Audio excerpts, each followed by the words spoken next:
이야기처럼 듣는 뉴스픽 지금 시작합니다. 한미 정상은 어떤 안보 경제 의제를 다뤘을까? 2025년 8월 25일 워싱턴 백악관에서 트럼프 대통령과 이재명 대통령이 만나 정상회담을 열었습니다. 이번 회담은 크게 두 가지 축으로 진행되었습니다. 첫째는 안보 협력입니다. 미국은 한국에 대해 확장 억제 공약을 재확인했습니다. 확장 억제란 미국이 한국이 핵공격이나 대규모 군사적 위협을 받더라도 핵무기, 재래식 무기, 미사일 방어 체계까지 포함해 방위 책임을 진다는 약속입니다. 이는 단순한 주둔군 방어를 넘어선 해구산, 뉴클리어 엄브렐라를 포함한 제도적 장치로 한미 동맹의 핵심 안전판으로 간주됩니다. 둘째는 경제 협력입니다. 양국은 항공 제조 분야 투자 확대, 무역 교류 강화 방안을 논의했습니다. 이는 군사동맹을 넘어 경제적 연결을 넓혀가려는 전략으로 산업, 공급망 협력까지 확대하는 성격을 띱니다. 정상회담 후 기자들과의 문답에서 트럼프 대통령은 부가적으로 올해 김정은과 만나고 싶다고 밝혔습니다. 다만 북한은 현재까지 공식 반응을 내놓지 않았고 북한 매체는 한미 연합훈련을 비판하는 논평만 내놓았습니다.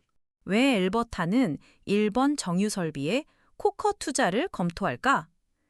로이터는 2025년 8월 25일 보도를 통해 캐나다 엘버타주 정부가 일본 정유 업체의 코커 설비, 건설, 증설에 투자하는 방안을 초기 단계에서 검토하고 있다고 전했습니다.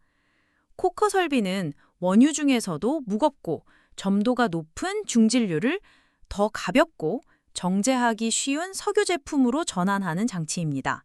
중진류는 점도가 높아 원유 그대로는 정제 효율이 낮고 일반적인 정유시설에서는 다루기 어렵습니다. 따라서 코커를 통해 휘발유, 경유와 같은 경질유분으로 바꾸는 과정이 필요합니다. 이 검토의 배경에는 캐나다 원유 수출의 구조적 편중이 있습니다. 현재 캐나다산 원유 수출의 대부분은 미국 시장에 의존하고 있습니다. 비록 트랜스 마운틴 파이프라인 확장, TMX로 태평양을 통한 아시아 수출 경로가 확보되었지만 아시아 수입국의 정제 인프라 용량이 한계라면 수출 다변화가 쉽지 않습니다. 따라서 엘버타주가 직접 정유 인프라에 투자하는 전략은 수요국의 정제 능력을 보강해 안정적인 수출 경로를 확보하려는 의도와 맞닿아 있습니다. 이는 단순히 원유를 파는 것에 나아가 정제, 가공 단계까지 관여해 시장 접근성을 높이는 방식입니다.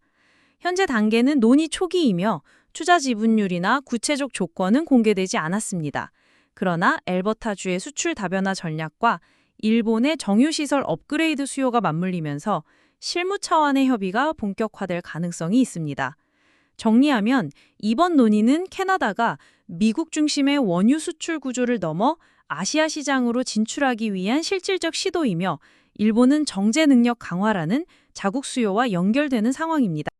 대손 충당금 감소는 건전성 회복 신호일까?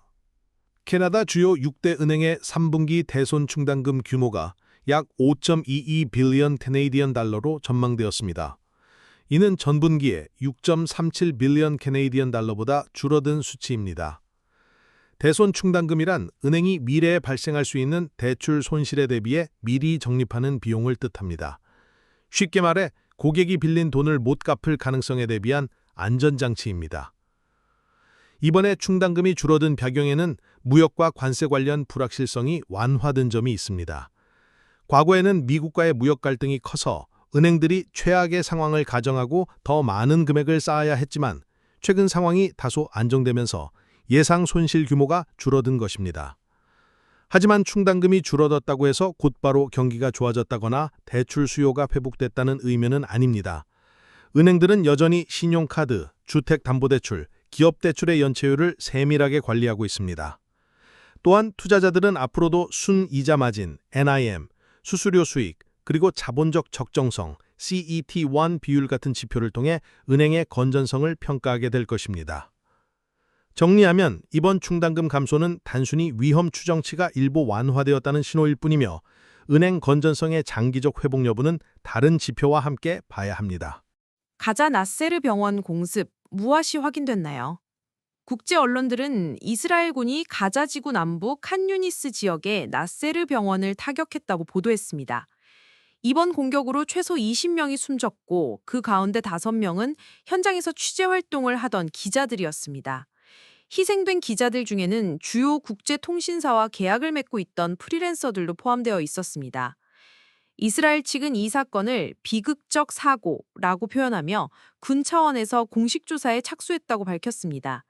정부 발표에 따르면 원래는 병원 인근의 군사 목표물을 공격하려 했으나 결과적으로 병원과 언론인을 포함한 민간인 피해가 발생했다는 설명입니다.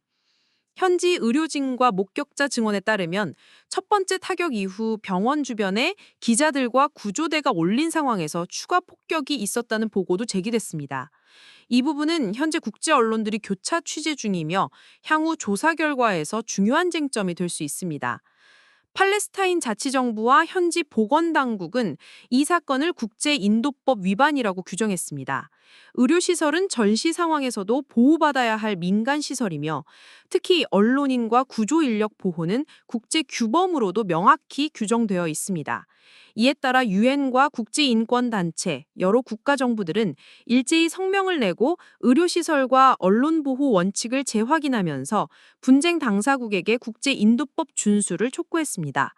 이번 사건은 단순한 지역 분쟁이 아니라 전시 상황에서 의료시설과 언론 보호의 문제를 국제적으로 다시 환기시키고 있습니다. 보복관세 철회, 왜 바로 값이 안 내릴까? 캐나다 정부는 8월 22일 미국산 수입품 중 일부에 적용되던 보복관세를 철회한다고 발표했습니다.